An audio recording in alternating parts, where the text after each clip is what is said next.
മറ്റൊരു ഉമ്മയുടെ ഒരു വലിയ വിഷമം, മോനിതേപോലെ മുതിർന്ന ആളായിട്ടുണ്ട്. ഇപ്പോൾ ഓൻ കുറേ പൈസ കടാക്കുകയാണ് എന്നുള്ളതാണ് മറ്റൊരു പ്രശ്നം. അത് പൈസ ഇങ്ങനെ ചിലവാക്കുന്നതിലൊരു ശ്രദ്ധ ഇല്ലാത്ത അവസ്ഥയാണ്, അതിലൊരു പേടിയില്ലാത്ത അവസ്ഥയാണ്. ഇവരുടെ ഉമ്മയാണെങ്കിലും വലിയ സാമ്പത്തിക ബുദ്ധിമുട്ടിലും മറ്റൊക്കെയാണ്. വീട് തന്നെ പിന്നെ ഇല്ലാത്തൊരു സാഹചര്യമൊക്കെ ഉണ്ട്. അങ്ങനെ ഒരു ഇതിലിതാണ് ഞാൻ എവിടെയാണ് താമസിക്കുന്നതെന്ന പേടിയിലാണ് ഞാൻ. ആകെ തകർന്നു പോയി, എന്ത് ചെയ്യും സാറേ എന്നാണ് അവസാനത്തിലെ ചോദ്യം. ഇതിലിപ്പോൾ സാമ്പത്തിക രംഗത്ത് സൂക്ഷ്മതയില്ലാതെ ജീവിക്കണ ഭർത്താക്കന്മാരുണ്ടാവും, അതേപോലെ തന്നെ മക്കളുണ്ടാവും. ഇതിലൊക്കെ സഹോദരിമാർ സ്വീകരിക്കേണ്ട ഒരു മാനദണ്ഡം നമുക്ക് പൊതുവായി പറയാം. അപ്പൊ അതിലെന്താന്ന് വിചാരിച്ചാൽ പലപ്പോഴും എന്താണ് ഭാര്യ വീട്ടിലോ അല്ലെങ്കിൽ ഇവരുടെ വീട്ടിലോ ഒക്കെ അല്ലെങ്കിൽ ഇവരുടെ കഴുത്തിലോ ഒക്കെ ഉള്ള ആഭരണങ്ങളും കാര്യങ്ങളും ഒക്കെ കണ്ടിട്ട് എന്ത് ചെയ്യും, ഒരു നിയന്ത്രണമില്ലാത്ത സാമ്പത്തിക ജീവിതം നയിച്ച് അവസാനം ഈ കടങ്ങളൊക്കെ എന്ത് ചെയ്യും, ഇവർ ഏറ്റെടുത്ത് വീട്ടുന്ന ഒരവസ്ഥ ഉണ്ടാവും. അപ്പോൾ നമ്മൾ ഈ സാമ്പത്തിക രംഗത്ത് സൂക്ഷ്മതയില്ലാതെ പോകുന്ന ആളുകളെ കടം വീട്ടാൻ നമ്മൾ മെനക്കെട്ടാൽ പിന്നെ ജീവിതത്തിൽ നമ്മൾ താമസിക്കുന്ന വീട് കൂടെ വിറ്റാലും എന്താവൂല, ഈ പ്രശ്നങ്ങൾക്ക് പരിഹാരമാവില്ല. അപ്പൊ അങ്ങനെ പോകുന്ന ആളുകൾ അതിന്റെ വരം വരായിക അവൻ ജീവിതത്തിൽ അനുഭവിച്ച് എന്ത് ചെയ്യണം, പഠിക്കണം.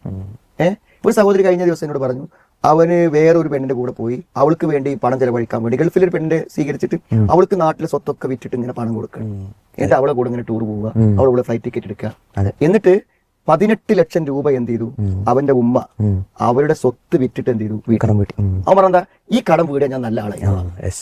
അത് കഴിഞ്ഞിട്ട് വീണ്ടും ഉമ്മ ഇപ്പൊ സങ്കടം പറയണത് അവൻ ഇതേമാതിരി വീണ്ടും ലക്ഷങ്ങൾ വാങ്ങി എന്ത് ചെയ്യുന്നു. അപ്പൊ ഇത് പല ഭർത്താക്കന്മാർക്കും പല മക്കൾക്കും ഈ സ്വഭാവമാണ്. ഇതൊന്നും ഏൽക്കാൻ ഒരു ഉമ്മയും ഒരു സ്ത്രീയും ബാധ്യസ്ഥരല്ല.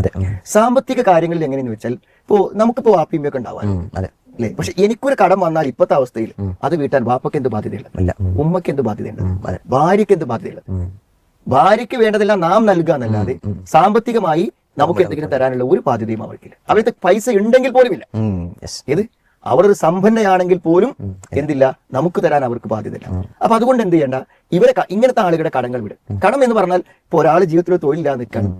അപ്പൊ നമ്മൾ എന്ത് ചെയ്യണം, വളരെ സൂക്ഷ്മതയുള്ള കക്ഷിയാണ്. അപ്പൊ നമുക്ക് അയാൾക്ക് ഒരു 2 ലക്ഷം ഇൻവെസ്റ്റ് ചെയ്താൽ അയാൾ നല്ലൊരു തൊഴിൽ വരും എന്ന് നമുക്ക് ഉറപ്പുണ്ടെങ്കിൽ ആദ്യത്തെ ഒരു പരീക്ഷണം എന്നിട്ട് നമ്മൾ സഹായിക്കേണ്ട എന്നല്ല പറഞ്ഞത്. വെറുതെ പണം കടം വാങ്ങി അതിന് ഉത്തരവാദിത്തമില്ലാതെ ചെലവഴിക്കുന്ന ആളുകളെ നമ്മൾ സഹായിച്ചാലേ അവരുടെ പണം അവർക്ക് വരില്ല, പിന്നെ നമ്മൾ കൊടുക്കുന്ന പണത്തിന് അത്രയും എന്തുണ്ടാവില്ല. അതുകൊണ്ട് ഇങ്ങനത്തെ ആളുകളെ ഒന്നും നമ്മൾ പോറ്റേണ്ട കാര്യമില്ല. അവരെന്ത് ചെയ്യട്ടെ, ജനങ്ങളിൽ നിന്ന് കടം വാങ്ങി ആ കടക്കാരിൽ നിന്ന് വരുന്ന ഭീഷണികളും പ്രശ്നങ്ങളും ലോണുകളും ബാങ്കിൽ നിന്നുള്ള ഭീഷണികളും ജപ്തികളും ഇതൊക്കെ അനുഭവിച്ചെന്നെ അവർ പഠിക്കണം. അത് അനുഭവിക്കാൻ അവർക്ക് അവസരം കൊടുക്കാതിരിക്കുകയാണ് അവരെ. അപ്പോൾ സത്യത്തിൽ ഇത്തരം സാമ്പത്തികമായിട്ടുള്ള നിരുത്തരവാദപരമായ ജീവിതത്തിന് പ്രോത്സാഹനം നൽകുകയാണ് പലപ്പോഴും ഉമ്മമാരും ഭാര്യമാര് ചെയ്യുന്നത്. അതുകൊണ്ട് അങ്ങനത്തെ കാര്യങ്ങൾ വരുമ്പോൾ നല്ല ചായ കൊടുക്കുക, നല്ല ഭക്ഷണം കൊടുക്കുക, നല്ല വർത്താനം പറയാന്നല്ലാതെ എന്താണ് നമ്മുടെ ആഭരണങ്ങളും നമ്മുടെ സ്വത്തുമൊക്കെ അവർക്ക് കൊടുത്തിട്ട് എന്തിന് ചെലവഴിച്ചു എന്ന് പോലും അറിയാതെ കൊടുക്കുന്നത് തികച്ചും അവരെ തിന്മകളിലും അവരുടെ ഇത്തരം അനിയന്ത്രിത ജീവിതങ്ങളെയും സപ്പോർട്ട് ചെയ്യാനായിരിക്കും എന്നാണ് എനിക്ക് തോന്നുന്നത്.